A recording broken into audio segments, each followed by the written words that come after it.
What if I told you the strike threat destroying the 2026 WNBA season is not really about money? What if I told you it is not about revenue splits, salary caps, or charter flights? What if the real target, the one nobody in mainstream sports media has the courage to say out loud, is Caitlin Clark's fan base? Millions of fans, new fans, fans who had never watched a single WNBA game in their lives until a 22-year-old from Iowa made them fall in love with women's basketball. And right now, a faction inside the Players Union is perfectly willing to cancel the entire 2026 WNBA season and take Caitlin Clark off your television screen forever to win a power struggle that has nothing to do with fair wages. Tonight, we expose the dirty secret plan. We name the players involved, we show you the receipts, and we reveal exactly why Caitlin Clark's army of fans is the most dangerous bargaining chip in women's sports history. This is The Breakdown. Let's begin. Before we talk about the strike, we have to talk about the fans, because this entire war is being fought over them. When Caitlin Clark was drafted #1 overall by the Indiana Fever in April 2024, something extraordinary happened. The WNBA draft, a broadcast that used to get lost in the noise, pulled in 2.45 million viewers, a record. Her first professional game, 2.12 million viewers, another record. The Fever, a team that had been playing in front of thousands of empty seats for years, suddenly could not keep up with ticket demand. Road games got moved to bigger arenas just to handle the overflow.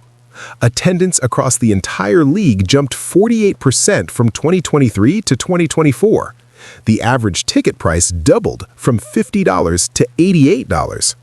The league projected $1 billion in revenue for 2025, and a brand new $2.2 billion television rights deal was signed, a deal that raised the league's annual media payment from $50 million to $200 million per year. One player, one rookie, she did in 12 months what 28 years of professional women's basketball could not do on its own. These new fans did not come to watch the league. They came to watch Caitlin Clark. ESPN executive Susie Pietrzakowski admitted it herself, calling Clark a gateway drug for new viewers. And here is the terrifying truth that every veteran in that union boardroom understands perfectly. If Clark disappears from your television screen, those fans do not wait. They do not hold picket signs in solidarity. They leave, and they may never come back. That is the weapon, and someone is about to pull the trigger. And it seems like it's going to split. I don't think most people are recognizing this, but the white girls are ready to end this whole deal and sign the deal. They don't want to strike. The black girls are still holding out and they're oppressed, and they want to play this to the bust. You got Kelsey Plum, you got Breanna Stewart basically saying, hey, look, we need to play this season. It's important. We don't need to strike. And then you have... Here is what the mainstream sports media refuses to say directly.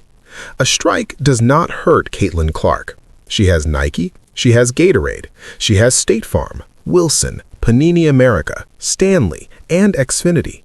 Her off-court endorsement empire generates an estimated $16 million per year, while her WNBA contract pays her just $85,873 per season.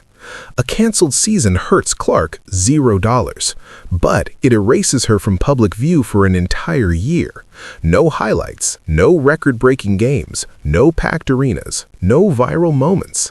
And for the veterans who watched this rookie from Iowa completely hijack the cultural conversation of their league, that silence is the entire point. Think about what has happened since Clark arrived. For years, these veterans were the queens of their kingdom. The WNBA was their league. They set the culture. They controlled the narrative. Then Clark showed up, and overnight, every camera, every endorsement deal, every spotlight in the building shifted. As Outkick reported directly, for 2 years, fans of Caitlin Clark were villainized, called racist and toxic. Clark herself was routinely dismissed and minimized by her own peers. And now, those same peers are using Clark's popularity as leverage to extract money from the league, while simultaneously pushing a strike that would erase her from television entirely. You cannot call that a coincidence. Listen, Whitlock kept it real. I cannot believe the way these ladies are going about this. The WNBPA is an absolute disaster. They're not on the same page. They have no idea what they're doing. They have their own players that they are representing coming out and calling them greedy and selfish. You have players coming out saying, I want to play. You have middle tier players and rookies saying, I can't afford a lockout. I'm scared. All of this stuff. The WNBPA, this has been a debacle. This has been a joke. Let's go through the receipts, because the evidence is hiding in plain sight. Exhibit A, Caitlin Clark herself. At USA Basketball Training Camp in December 2025, Clark stepped in front of microphones and said something that should have been completely uncontroversial. She said, "We're going to fight for everything we deserve, but at the same time, we need to play basketball. That's what our fans crave." A reasonable statement, a measured statement, the kind of statement a businesswoman makes. The response from parts of the WNBA community? Backlash. They tried to frame Clark's call for a season as her going against the union's wishes. Let that sink in. A player saying we should play basketball in a basketball league was treated as an act of betrayal. Exhibit B, the commissioner's shocking admission. Minnesota Lynx star Nafisa Collier confronted Commissioner Kathy Engelbert directly, asking why stars like Clark were making so little money. According to Collier, Engelbert responded, "Caitlin should be grateful she makes $16 million off the court, because without the platform the WNBA gives her, she wouldn't make anything." When pressed, Engelbert did not deny the statement. The commissioner of the league publicly suggested that Caitlin Clark owes her entire career to the WNBA, not the other way around. Exhibit C, the union's own members are panicking.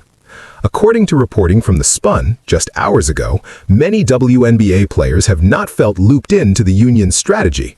The rank-and-file players, the ones making $80,000 to $100,000 per year with no overseas contracts and no Nike deals, are terrified, and they are growing furious at the leadership for dragging them toward a lockout they cannot financially survive. When your own members are describing the union as an absolute disaster, you do not have a labor movement, you have a hostage situation.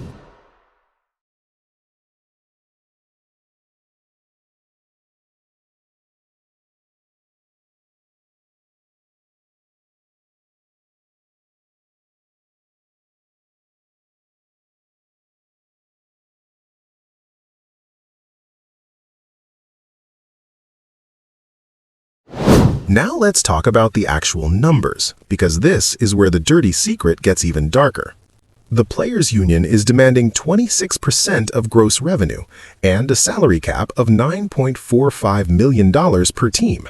The owners are offering 15% of net revenue, which equals less than 15% of gross after accounting deductions, and a cap of $5.65 million.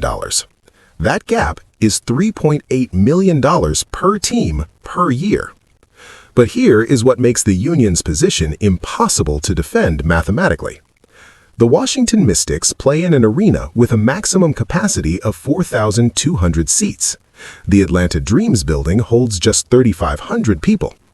If either team sells out every single home game, all 22 of them, at the new average ticket price of $88, their maximum gate revenue for the entire year is less than $6.8 million. The union wants a $9.45 million player payroll before you pay for charter flights, front office staff, insurance, and arena costs. For half the teams in this league, the union's proposal does not just reduce profits, it guarantees losses from the first day of the season. Kelsey Plum, the union's own vice president, admitted the obvious on camera. A strike would be the worst thing for both sides, because we are in a revenue share system. No revenue to share. The union's own leadership knows the math does not work. They are pushing for a strike anyway. Here is the exact timeline of destruction if no deal is reached by March 10th. Free agency, frozen. The expansion draft for Portland Fire and Toronto Tempo, delayed. Training camp scheduled for April 19th pushed back indefinitely. Opening night on May 8th in serious jeopardy.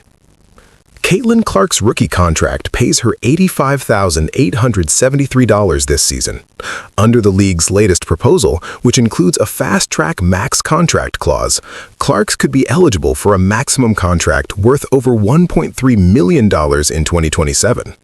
But that deal only exists if there is a 2027. Caitlin Clark told NBC directly just 1 month ago, "There's a meeting tomorrow that's super important. We need to find a way to play this next season." She is fighting for the fans. She is fighting for the season. She is fighting for the future of the league that is actively trying to silence her. And the question now is simple. Will the union listen, or will they pull the trigger and take down the greatest moment in women's sports history to protect their own egos? The dirty secret is out. This strike is not about fair wages. It is about power. It is about who controls the WNBA's future, the veterans who built a small kingdom nobody watched, or the fans who showed up the moment Caitlin Clark arrived. March 10th is the deadline. The blade is falling. Do you believe this strike threat is really about silencing Clark's fan base? Drop your take in the comments right now. And subscribe, because when this story breaks, you need to be here. I'll see you in the next breakdown.